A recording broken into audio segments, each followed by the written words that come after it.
Hey makers, it is the video you are all waiting for. Stripes. I'm really excited. This is a little snippet of what we're going to do today. Let's get straight into it because I am so excited. Right. Obviously, I'm going with souffle.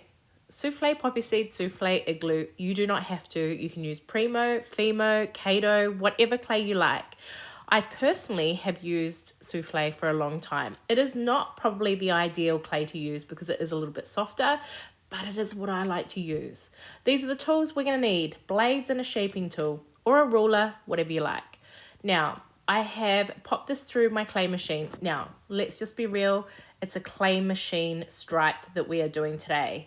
There is no depth guides involved in this, so this is all through your machine. I have a Lucy clay tool, but an Atlas Wellness or some other type of machine is fine. Both of these have been conditioned, but not over conditioned. They are really thin, so probably less than a mil in depth, but they are both the same. So the black and the white are the same. And all we're doing is laying them on top of each other. Now, when I did that, I just gave them a very gentle, like rub over. Just so that to get any air out and basically just to connect the two layers together. So what we're doing is a really thin stripe veneer or stack. Yeah, which will be a veneer. I know what I mean. Now, one of the key things with stripes is to not touch them too much, which is why I lift all the stripes with my blade, if you notice that. Most of the time, I'll be using my blade to lift my stripes. So all I'm doing here is stacking the clay, which is cutting it in half and stacking it. Again, using my blade to lift the clay off so that I'm not stretching it and pulling it off the tile. Right, okay. She stacked it very gently, putting it together. And there we have it. Now, I can see in the middle there that isn't quite joined, so I've just squeezed it slightly so that all the layers are stuck together. I don't know why I keep... Anyway, so this is an example of a really thin stripe. I've made a few other ones. These are what I prepared earlier. So here you can see like a pinstripe where the black is thinner than the white. That's an even stripe. And then the other one I have is a black pinstripe. So probably my favorite actually, if I'm honest with you.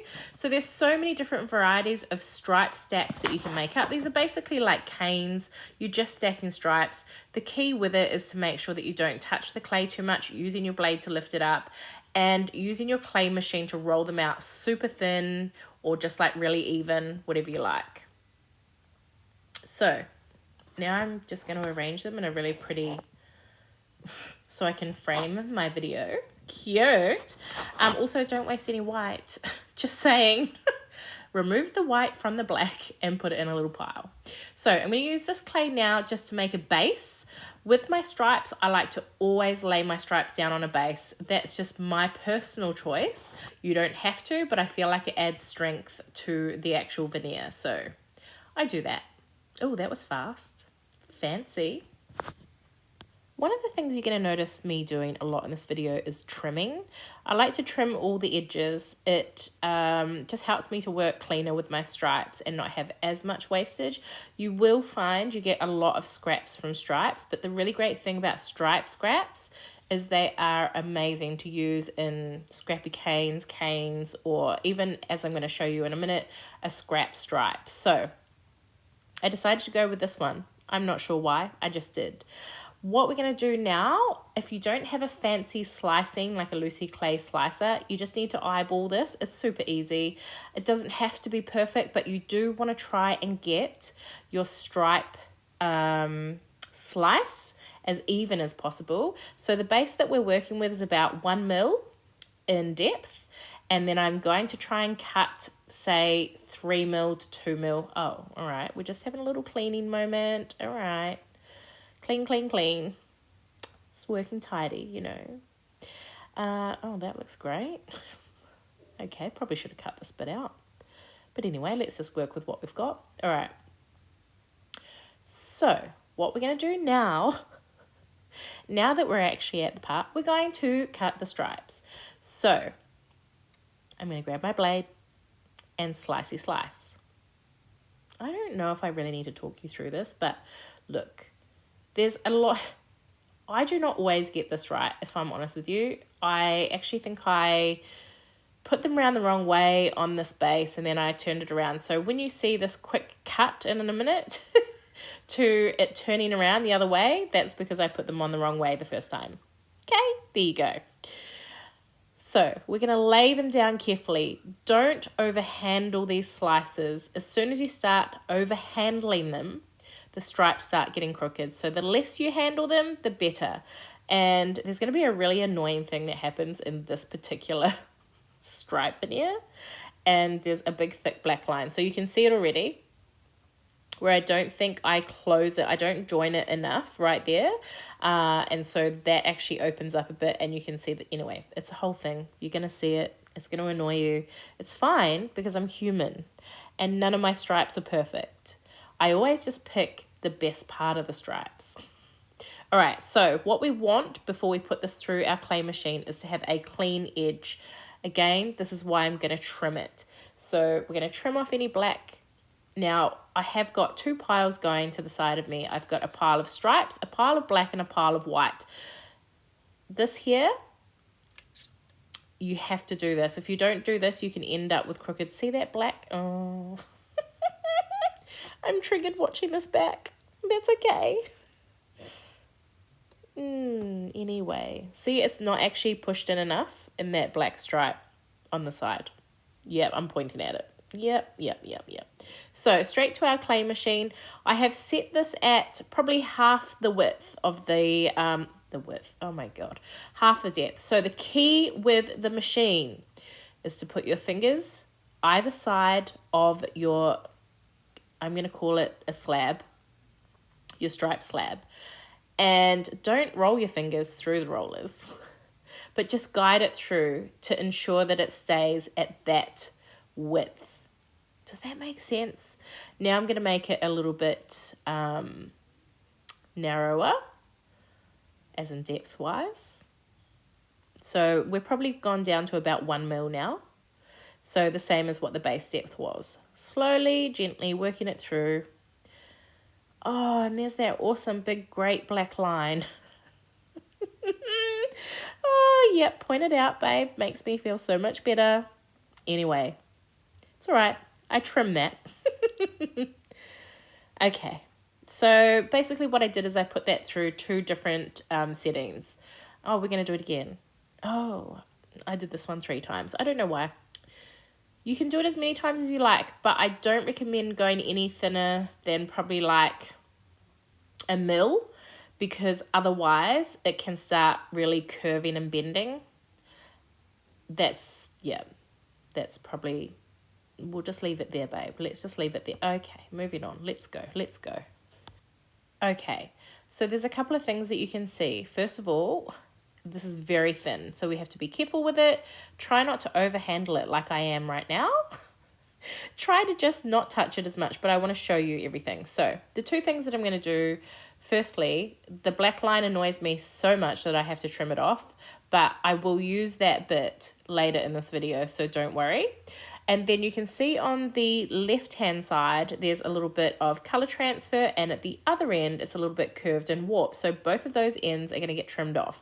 This is why I said that you end up with quite a bit of scrap clay when you're doing stripes, but again, all very usable, and you know, it's not going to go to waste.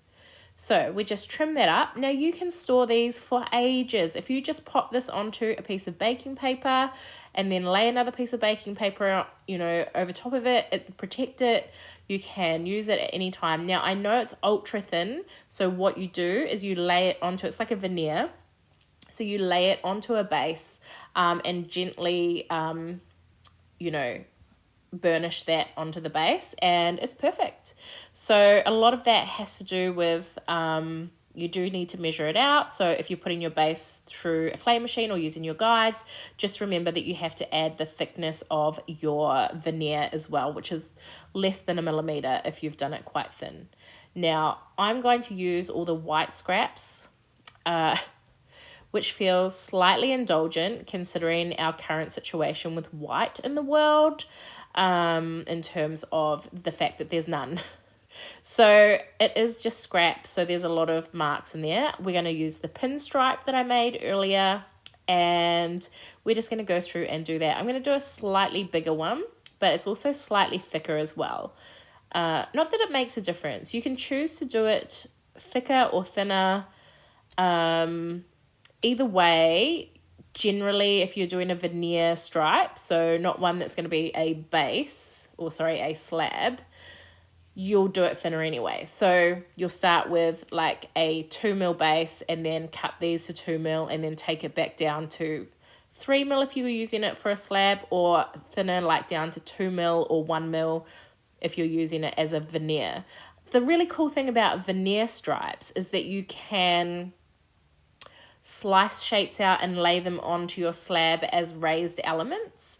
So it doesn't actually have to be used for components or cutting out shapes. It can actually be used as an element on the slab, which I quite like doing. So you can definitely do that. There's just a lot of uses for a veneer. They're quite versatile in terms of contemporary making. Like I say, the veneer can go onto a base slab and then be cut into components, or cut the actual veneer itself and put it on as raised components. So what you can see here is I'm doing exactly what we did with the last stripe. It's a little bit more difficult with a pinstripe because the white lines are thinner and they show like every little wibble, wobble, wriggly, diggly, whatever. So you do have to be a little bit careful. I don't even know what words I just said. Can we just have a moment for the fact that I made my own words up? Now, we're going to again trim this and then pop it through the clay machine. This is one of my favorite stripes. I like having the majority of black with a white pinstripe. I think it's really pretty. And basically, I just want to wrap myself in that slab. Which I do because I wear stripes all the time. But anyway, moving on. You can see my stripe pile is definitely building up. We're going to go pop that through the machine. See, it's a little bit thicker, and we're going to go and pop it through a couple of times. Again, just set up the depth to what you want it to be. Go down gently. Don't go straight down to the thinner setting. Take it through a few times. So usually 2 or 3 times is perfect. And I start off just slightly thinner than the slab depth and then keep going down. With a Lucy tool, I kind of just do the same turn on either side. You can see this is an older machine. With your squirrels, you'll only have one dial, I think. This one went through slightly crooked, but we work it out.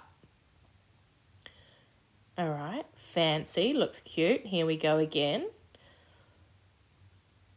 Okay. I don't know what I'm trying to be a DJ with the dials. Right. So popping our hands either side, just the fingers are guiding the slab. So obviously don't roll them through the rollers. Just guide it so that it doesn't get any wider. That's the whole point. And then we have this is looking delicious. All right, so we're doing exactly the same as what we did with the other one. We're just going to trim off the edges. Yes. Oh, this is looking good. Perfect. Now, again, this is down underneath less than 1 mil for sure. And there's our little pinstripe. Not perfect, but definitely effective. I'm not actually sure what we do with this now. I think I just put, oh, we're trimming the bottom as well. Didn't really need to be trimmed. It was fine. Now, if you have made a slab and it's a total train wreck, which actually this one isn't, and I'm kind of annoyed that I don't keep it because it's kind of cute, this is what you can do with it. This is just a slab. You've made it. You don't like it. Now, I'm just going to use it and make some stripes. All right, so lots of people ask about the stripes that I do that have lots of little colours in them and they look really effective. Well, this is all you do. You fold your slab in half. So what happens is all the colour and pattern folds in on itself and you have a layer either side. Now you can totally roll these ones down with your roller You don't need to, you can put it through the machine as well, just to get an even thickness, but you can just roll it because it doesn't really matter. This is just a pearl base as well, so if you're wondering why it's a little bit shiny, and as you can see, you've got kind of like a multicolored little line in the middle. So cut it in half. I'm just eyeballing this one, and then stack it. And you can also turn it around and change, you know, so that it's not the same. You can turn it around, you can put it whatever way you like, and then just stack it. So it's exactly the same as a stripe, excepting it's a little bit more free form. So you don't need to be as worried because obviously you can see they're not 100% perfect anyway. And then I decide to pull these two pieces apart after I slice off a couple of bits. All right, that's what it would look like. But I decided that I needed to add something into the middle. So we use the stripe scraps to add another layer into this, which you don't have to do, but I just thought, why not give it a go while I'm doing a video teaching how to do stripes? I'm going to do something I've never done before. Okay, there you go. So what we're going to do is just get some of those stripe scraps and lay them on. Now, I don't know why I didn't lay it on evenly, and it's really annoying me. When I watch these videos back, just so you know, some of the things that I do during the video, I think, why did I do that? That's why I'm always taking the piss out of myself, because it's just funny when you watch it back after and you do a voiceover. You think, why on earth did you do it that way? But anyway, it doesn't matter what, it doesn't have to be perfect. It doesn't matter what you lay in here, because it's all very, like I said, very abstract, freeform type stripes. So this is just going to give you a stripe effect using a slab that you didn't really like, or you can purposely make these as well. So it doesn't have to be a slab that you didn't like or whatever. You can make a base, pop some really cool colors on it, and fold it in half to get that effect. But I have used this method so many times when I have had a slab that I have struggled with. So here we are, we're just trimming those ends off.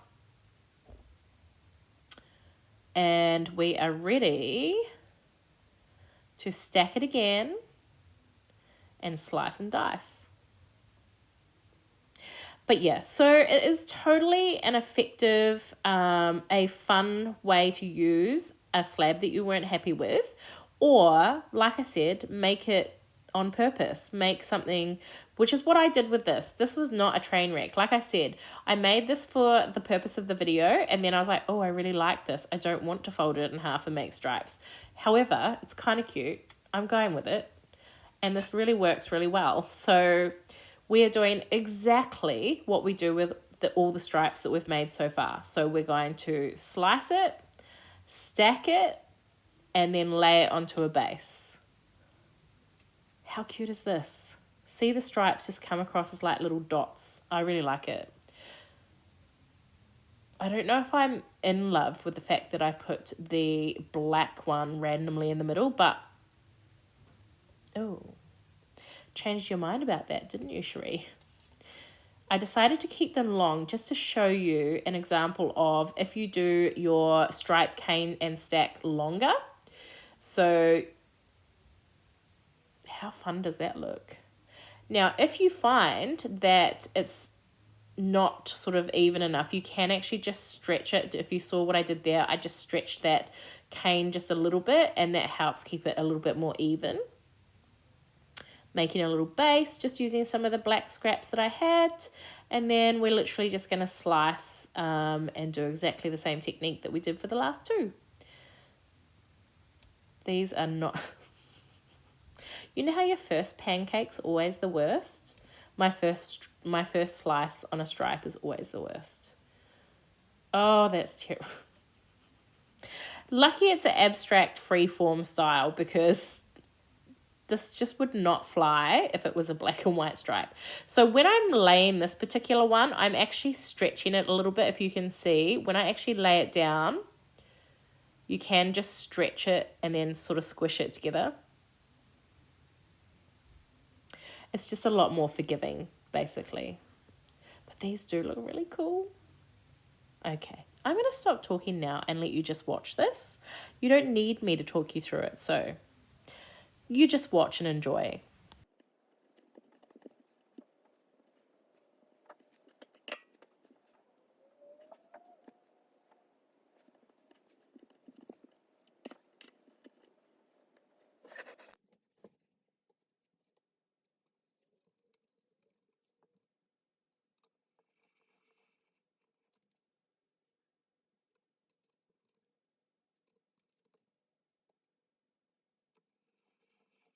Is there anything better than watching this go through the machine?